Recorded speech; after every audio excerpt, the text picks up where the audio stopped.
Hi friends, எப்படி இருக்கீங்க? Welcome to Aram info. நான் செஞ்ச டிஷ் எல்லாம் செஞ்சு பார்த்துட்டு இருக்கிறீங்களா? இன்னைக்கு வந்து நார்த் இந்தியன் டிஷ் தான். எங்கே பார்த்தாலும் விற்கிற ஐட்டம் இந்த பாவ் பாஜி செய்ய போகிறேன். அது எப்படி செய்யறதுன்னு சொல்லிட்டு பார்க்கலாங்க. பாம்பேல நார்த்துலலாம் ரொம்ப ஸ்பெஷல். இப்போ மெட்ராஸ்லேயும் வந்து எல்லா ஊர்லேயும் அது நிறைய பேர் இப்போ சாப்பிட ஆரம்பிச்சிட்டாங்க. அதை நம்ம வீட்லேயே செய்யறது எப்படின்றத நான் செஞ்சு காட்டுறேன். வாங்க.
அதுக்கு தேவையான பொருட்கள் ஃபஸ்ட்டு பாவ், அதை இது பண்ணுறதுக்கு பட்டர், அப்புறமா உருளைக்கிழங்கை வேக வச்சு நல்லா ஸ்மாஷ் பண்ணி வச்சுக்கிட்டோம்.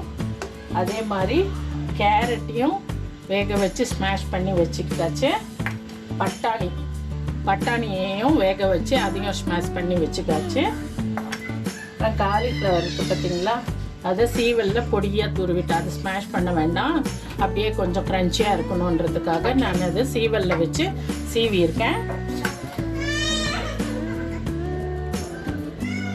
சாட் மசாலா, சால்ட்டு டேஸ்ட்டு, தனி மிளகாத்தூள், பொடியாக நறுக்கி வச்ச வெங்காயம், கரம் மசாலா தூள், பூண்டு சின்ன சின்னதாக நறுக்கி வச்சது, தக்காளியை கூட மிக்சியில் போட்டு நைஸாக அரைச்சி வச்சுருக்கேன். அப்புறம் லெமன் பீசஸை வெட்டி வச்சுருக்கேன். அதுக்கு தேவையான எண்ணெய் எப்படி செய்யலான்னு பார்க்கலாங்களா? ஸ்டவ்வை பற்ற வச்சுக்கலாம்.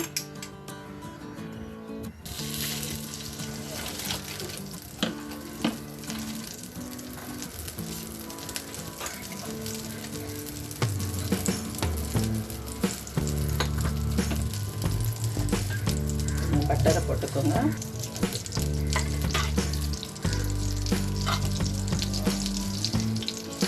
கொஞ்சமாக எண்ணெயை ஊற்றிக்கோங்க.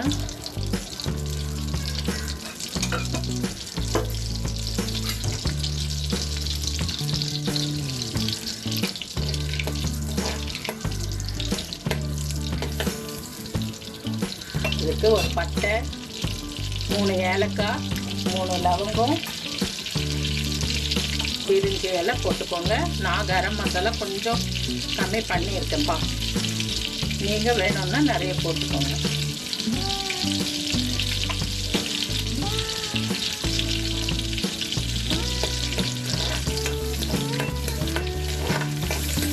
கரம் மசாலா பொரிஞ்சிருச்சு.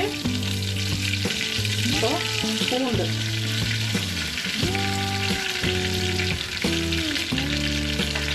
போட்டு கொஞ்சமாக வதங்கினா போதும், நிறைய வதக்க வேண்டாம். பாருங்க, கொஞ்சம், அதாவது அந்த கிரன்ச்சினஸ்லேருந்து கொஞ்சம் மெத்துன்னு ஆகுது இல்லைங்களா, அது வரைக்கும் ஆனால் போதும், ரொம்ப செவக்க வேண்டாம்.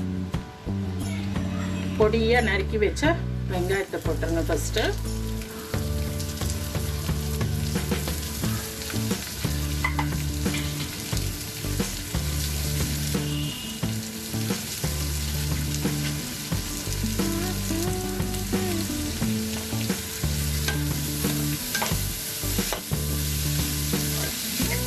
நல்லா வதங்கிடணுங்க.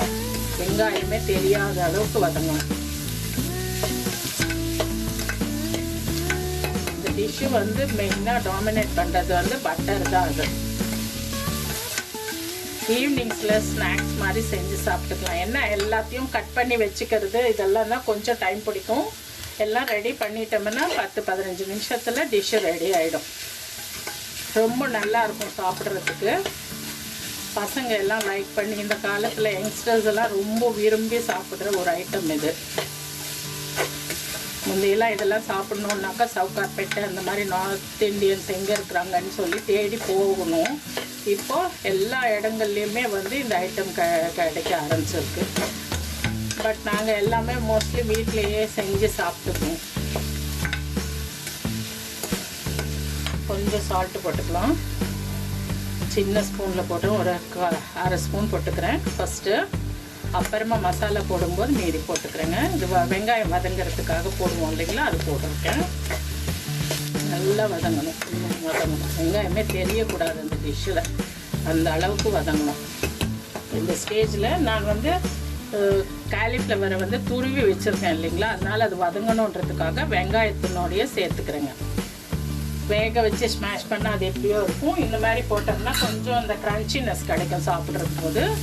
அதுக்காக நான் வந்து சீவலில் சீவிட்டேன் பொடியாக. செய்யும் போதே கம்மன்னு வாசனை வருது. சும்மா ஒரு காரத்துக்காக ஒரே ஒரு மிளகாய் தான் நான் போடுறேன், நிறைய போடல. தெரியவே கூடாது வெங்காயம் இருக்கிறது. ஒரு கிரேவி மாதிரி ஆயிடணும், அந்த அளவுக்கு வறுக்கணும். வெங்காயம் எல்லாம் நல்லா வதங்கிருச்சு. காலிஃப்ளவர் தான் உங்களுக்கு மோஸ்ட்லி தெரியுது பார்த்தீங்களா, அந்த அளவுக்கு வதங்கிடணும் நல்லா.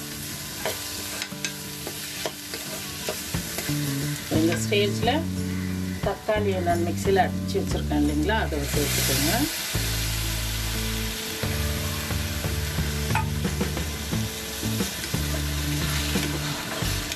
இது வதங்கிறதுக்கு கொஞ்சம் நேரம் பிடிக்கும். தக்காளி நல்லா வதங்கி ஆயில் வர வரைக்கும் வதங்கணும். அது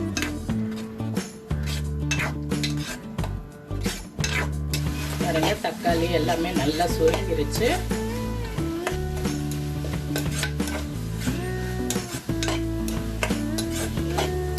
இது வந்து இந்த ஸ்டேஜில் மிளகாய் தூள் போட்டுக்கலாங்க. கரம் மசாலா தூள் நான் வந்து சின்ன ஸ்பூனாக போட்டிருக்கேன், அதனால் இதில் 1-1.5 போட்டுக்கிறேன். நீங்கள் ஸ்பூன் 4னாக்கா 1/2 ஸ்பூன் போட்டுக்கோங்க போகிறோம். மிளகாத்தூள் வந்து நல்ல 2 டேபிள் ஸ்பூன் போட்டுக்கோங்க.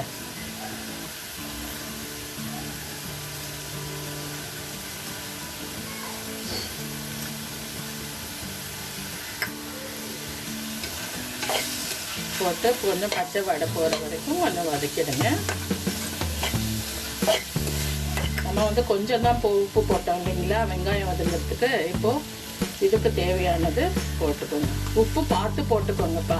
அவங்கவுங்க கொஞ்சம் ஜாஸ்தி சாப்பிட்றவங்க இருக்கீங்க, கம்மியாக சால்ட்டு சாப்பிட்றவங்க இருக்கீங்க. நாங்கள் வந்து ரொம்ப கம்மியாக தான் எல்லாமே சாப்பிடுவோம். அதனால் கொஞ்சம் பார்த்து போட்டுக்கோங்க. கொஞ்சம் கொஞ்சமாக ஆட் பண்ணிக்கோங்க, அப்போ தப்பு வராது.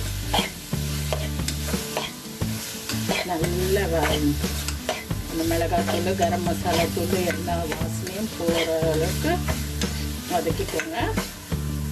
இந்த ஸ்டேஜில் கொஞ்சம் கொத்தமல்லி சேர்த்துக்கோங்க. இது டெக்கரேஷனுக்கு வச்சுக்கோங்க.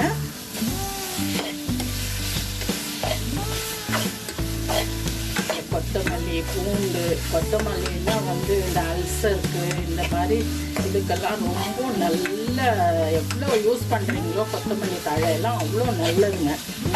பூண்டு கேஸுக்கு அந்த மாதிரி இதுக்கெல்லாம் வந்து பூண்டு ரொம்ப நல்ல ஐட்டம். இப்போ அதில் கொஞ்சம் தண்ணி ஆட் பண்ணிக்கோங்க.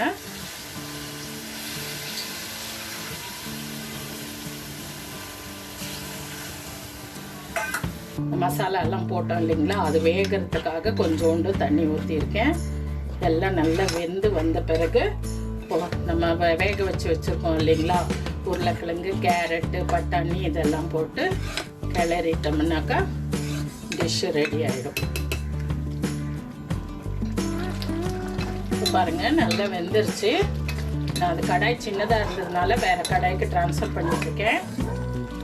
இப்போது இந்த ஸ்டேஜில் இந்த வேக வச்ச கேரட்டு போட்டுக்கோங்க, வேக வச்ச பட்டாணி,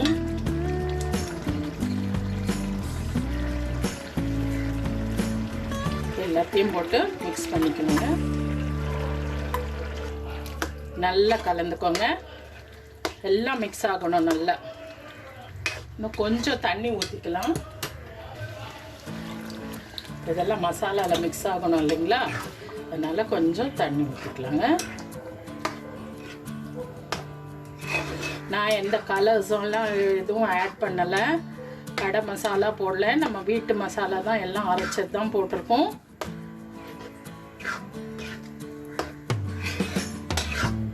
போட்டுக்கோங்க. இந்த ஸ்டேஜில் வந்து சாட் மசாலாவும் போட்டுங்க, நல்லா ஒரு 2 ஸ்பூன் போடுங்க. இதுதான் வந்து முக்கியமானது மசாலா இதுக்கு. நல்லா ஒரு பெரிய ஸ்பூனால் 2 ஸ்பூன் போட்டுக்கோங்க. போட்டுட்டு நல்லா கலந்து விடுங்க. பாவ் பாஜி மசாலா ரெடி ஆயிடுச்சு. அடுத்தது நம்ம பாவ் தான் ரெடி பண்ணணும். அது ரொம்ப ஈஸி. இறக்குற ஸ்டேஜில் இறக்கி வச்சுட்டு கொஞ்சம் லெமன் ஜூஸை இதுக்கு ஊற்றிடணுங்க. இப்போது ஸ்டவ் ஆஃப் பண்ணிவிட்டு நல்ல ஒரு 2 லெமன் பிழிஞ்சு ஜூஸு இதில் ஊற்றிக்கோங்க. இந்த டேங்கினஸ் இருந்தால் தான் பாவ் பாஜி மசாலா ரொம்ப டேஸ்ட்டாக இருக்கும். அதுக்கு ஒரு லெமனும் வச்சு கொடுப்பாங்க, அதையும் நம்ம பிழிஞ்சிக்கலாம். இருந்தாலும் இந்த மசாலாலையும் ஊற்றிடணும். ஊற்றிட்டு கலந்துட்டிங்கன்னா பாவ் பாஜி மசாலா ரெடி ஆகிடும். இப்போ இது ரெடி ஆகிடுச்சுங்க பாவ் பாஜி மசாலா. அதை இறக்கிட்டு பாவு சுட்டு எடுத்துக்கலாம். இப்போ இந்த பாவு இருக்கு இல்லைங்களா, இந்த பாவு எடுத்து 4 கட் பண்ணிக்கோங்க.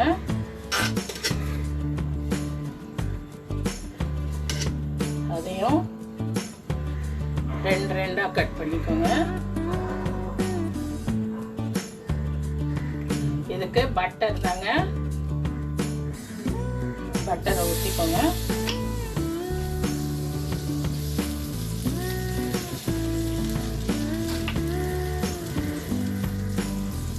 இந்த பாவை இப்படி வச்சு அப்படி வச்சிருங்க.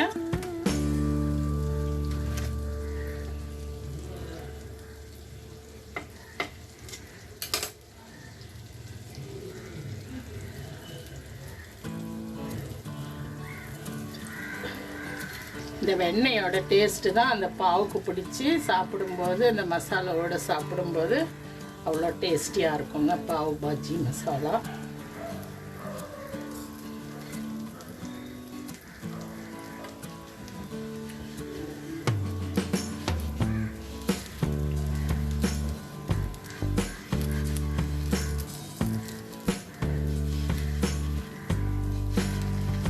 நல்ல சிகப்பாக இது ஆகிற வரைக்கும் சுட்டு எடுத்துக்கோங்க.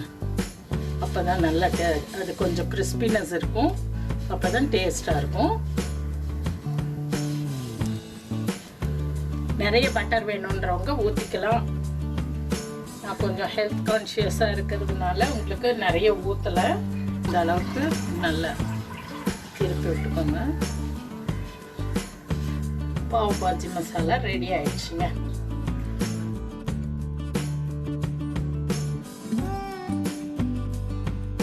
பாவ் பாஜி மசாலா தயார் பண்ணிட்டேங்க. நீங்களும் இதே மெத்தடில் நீங்கள் வீட்லேயும் ட்ரை பண்ணி சாப்பிட்டுட்டு பார்த்து எனக்கு கமெண்ட்ஸ் அனுப்புங்க. இதை எங்கள் வீட்டு டேஸ்ட் மேக்கருக்கு கொடுக்க போகிறேன். அவர் சாப்பிட்டுட்டு என்ன சொல்கிறாருன்னு பார்க்கலாம். நீங்கள் ஆசையாக சாப்பிட்ற பாவ் பாஜி செஞ்சுருக்கேன் வீட்லேயே. சாப்பிட்டு பார்த்துட்டு டேஸ்ட்டு வியூவர்ஸுக்கு சொல்லுங்கள். அதே மாதிரி இருக்குதா பாவ் பாஜி? நான் மகாராஷ்டிராவில் சர்வீஸ் பண்ணிட்டு இருக்கும்போது டெய்லி ஈவினிங்கில் சாப்பிடுவேன். இதை சொல்லிட்டு இருப்போம் பாவ் பாஜின்னா அங்கே தான் சாப்பிடணும், மகாராஷ்டிராவில், மூணாவில், பாம்பேல அங்கே தான் சாப்பிடணும் அப்படின்னு அவங்க எனக்கு ட்ரை பண்ணி கொடுத்துருக்காங்க. பார்க்கலாம்.